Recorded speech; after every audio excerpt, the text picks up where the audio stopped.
Hey, this is Dragon Feather, and I'm here to talk about ghosts. And, a lot of people think ghosts are bad.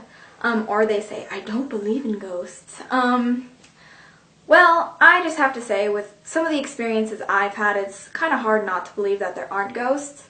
Though I can also see the argument on that the brain or the mind will play tricks on you and hear things, and you interpret it as something else. But I do believe ghosts are very real. From stories that my dad has told me to things that I've experienced. A long time ago, I used to think my house was haunted.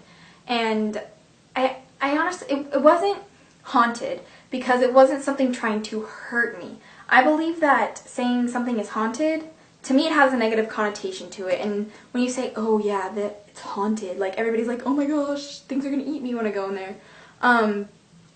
But I had an occupants. That's what I had. Something was inside my house, and I did not know what it was.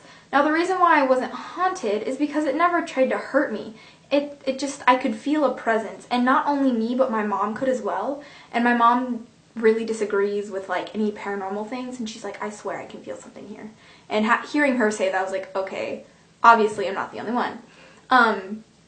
And it was just this thing there. It wasn't a positive thing and it wasn't a negative thing. It was just like it was residing here for whatever reason. And I would sleep with all the lights on, you know, everything. I would sleep with my back against the wall, and I would always keep my cat on the bed with me because whenever something weird like that happens, she starts to hiss. And I've known that because one time I did have another experience with an entity or a ghost. I believe it was a ghost. It could have just been a spirit, which are different, by the way. And I'll go over that in a second. But there was this thing that, like, came into my room, and I could feel it. And, like, just the atmosphere of the room got heavier. And it just, like, made me short of breath, and, like, everything was quiet except for the sound of my heartbeat in my ears and my breathing, and my cat was hissing and growling. And I finally just said, leave me alone, and it did. And some of these things can be very scary. And, you know, there's certainly there's ways to protect yourself, which I'll also go over in a second. But the difference between spirits and ghosts is that ghosts, this is my way of thinking. Ghosts are people who were alive that are trapped here. And spirits are just, you know, an essence that goes around. Like, they weren't ever alive per se, but they are alive on some other plane. And ghosts are usually have unfinished business. I don't know if you guys have heard that before. And spirits usually just are there. They usually just roam around, and most spirits from my practice are either spirit guides, or they're just like guardian spirits. There's guardian angels and there's guardian spirits. I'll do a video on guardian spirits for you guys. But yeah, and ways of protecting yourself. In my visualization video, I did a thing that I do every night before I go to bed, and like, you have to believe that it's going to work and it's going to protect you, or it's not going to do shit. My language, sorry, but seriously, it won't do anything. Another thing you can do is you can put up a shield, and I also did a video on that.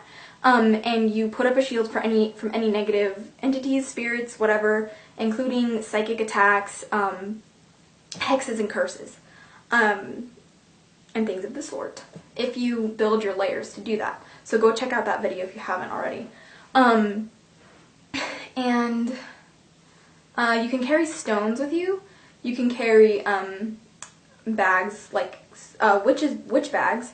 You can carry herbs with you. You can carry talismans. And you can carry a little necklace or charm of your guardian angel, per se, or just an animal that has protective qualities. So, some stones that you can use are tiger's eye. I tend to always carry tiger's eye with me. You can use smoky quartz, which is probably one of the better stones to use. You can use obsidian, and you can use amethyst, but, excuse me, tiger's eye and, oh, and you can use falcon's eye as well. I almost forgot that one. The best ones to use are smoky quartz, falcon's eye, and tiger's eye. But if you have amethyst or if you have obsidian, those two work as well. So, yes. Just be careful and don't go out of your way to invoke spirits, unless they're your spirit guides, which are there for a purpose, you know? And don't annoy them. Don't be like, oh, you know, don't do Bloody Mary or whatever, because I'm sure if there's a spirit that wants some fun or a ghost that's in the room or around and hears you doing that, they're going to scare you to have fun. I believe that Bloody Mary was an actual story that happened, but I believe that she's moved on.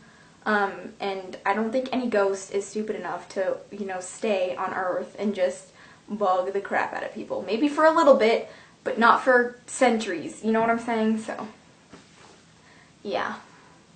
A lot of crazy stuff. There's lots of shows on this kind of stuff. Probably one of the most famous movies is Paranormal Activity. And I think those are great movies, except the ending of one of them really pissed me off, because they went over witches, and we're not going to go over that. But you really, guys, just try and leave them alone unless they seem to be bugging you because they need to either talk to you or they want something or they want you to listen to them or learn something from them. Then you can, like, be, oh, okay. But don't just be going like, oh, hey, guess what? We're just going to have some fun with spirits tonight. You know, like, I don't know if you guys have heard of a Ouija board. Who hasn't, actually? That's actually a divination tool, not a spirit thing. Most people, yeah, do what they're like, oh, it moved, I swear, but the way that it's supposed to move is your unconscious mind is supposed to move it for you, therefore you technically are moving it. I'll do a video on Ouija boards, and I don't have one, but I'm going to make one, which, don't get scared, you guys. I'm not going to go invoke some demons.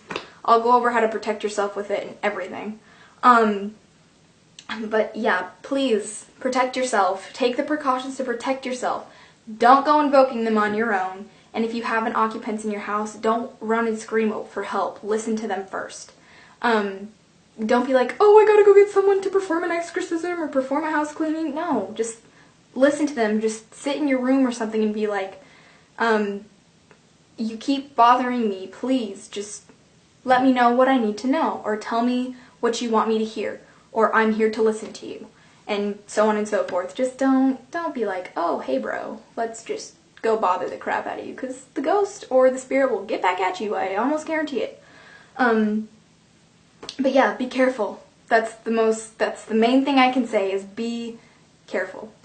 And yeah, until next time, blessed be, and I hope this helped, and if you have any other questions about spirits or ghosts, please let me know. And bye, I guess. Yeah, wait. Yeah, bye.